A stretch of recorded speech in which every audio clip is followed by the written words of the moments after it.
ادب کا لغوی معنی کیا ہے؟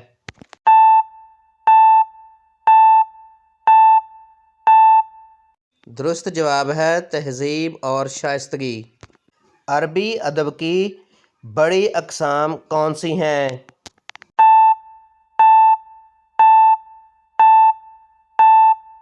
جواب ہے نظم اور نثر۔ جو کلام وزن اور قافیہ کے ساتھ ہو اسے کیا کہتے ہیں؟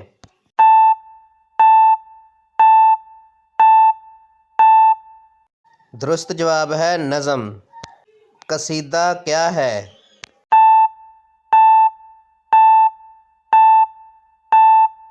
جواب ہے طویل مدحیہ نظم۔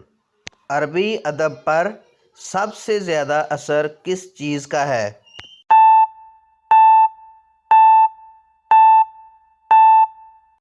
اس کا جواب ہے قرآن مجید۔